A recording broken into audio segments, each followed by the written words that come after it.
Hi, welcome to Bearded Meeple. Today, we're going to take a look at a tile exploration game for 2 to 5 players, ages 14 plus, and it'll play between 30 to 60 minutes. And yes, you will be looking for particular items and locations, but more importantly, watch out for the zombies. Well, them and the giant bomb falling from the sky trying to kill everything. It's brought to us by Psycho Cat. It's Outlast Westbrooke. Let's take a look at it. Here's a brief overview of Outlast Westbrooke.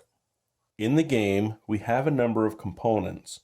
We have the tiles that will make up the board, and each character has a dashboard. It will hold their items, their character card, and weapons. It will also track damage and the durability of a weapon. Because no matter how many players are in the game, you will always use 4 of the 6 characters available, and 1 player will control the zombies and the juggernaut. The game lasts over 12 rounds as the bomb drops through the 3 different phases in the game. During a particular phase, you will draw cards as humans or zombies from particular decks as indicated by the text or the icons. We also have location cards, escape cards that you will need to escape Westbrooke, and we also have the dice and tokens. Let's take a look at the setup and the gameplay. Unfortunately, I can't quite fit everything on camera, but you get the idea. You set the tiles in a 5x5 grid. This is Westbrooke. In the middle is the shelter where the characters will start. The juggernaut, it will be placed on one of the 4 corners, and the juggernaut will also place so many zombies in locations on the board. They're not allowed to place them on the shelter. During gameplay, different amounts of zombies will come out different rounds, and the tokens will be face down, so as the people go exploring, they're not going to know the location they're going to or how many zombies are there. They're going to have to fight. Remember, as the bomb drops, you will be taking cards from different sections. To escape, you will need to collect certain cards for certain locations to get out of the city before the bomb drops. Let's take a look at how the game works. If you're a survivor, on a turn, 5 things could happen. Move to another location tile, battle any zombies there, collect any cards associated with that location, use items, and draw cards. Movement for humans will be horizontal or vertical. Unless otherwise stated, they can then go diagonally. You will use your die for battling. There's a shield icon for protection, a machete for fighting, and an X to indicate that nothing will happen.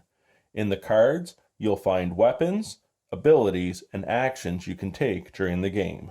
The Juggernaut, you're simply trying to use the zombie horde and kill the humans. In your decks, you'll gain additional zombies and actions for fighting the survivors. In order for the survivors to win, they need to reach particular locations and obtain those escape cards. They then have to successfully get to a certain location. All of them. If one dies, they lose, and they have to do this before the bomb hits the ground. For the zombies and the Juggernaut to win, they simply have to kill a survivor or stop you from escaping before the bomb hits. Either way, if you're the zombies or the survivor, one of you will die, but you'll all have fun. And that, my friends, is Outlast Westbrooke. A couple of things I'd like to say. It's a dark game, and I don't mean so much figuratively as I do literally. This is just a prototype, so don't judge a book by its cover. And the thing is, some of the art on the tiles is a little too dark to make out the images. I do hope they lighten it up for final production, because it would be a shame to put all this work into such a good game and then lose it in the darkness. Now, having said that, for the gameplay itself, I absolutely loved it. I love tile-based games. I like the hide-and-seek aspect as you're trying to go through the town, try to find the things you need so you can escape. I also like the fact that one player is the zombies. In some games, it's just the game fighting you. This game, you have to fight an opponent. And I also like the fact that you can see the clock ticking down, and the game's going to get harder as that bomb drops.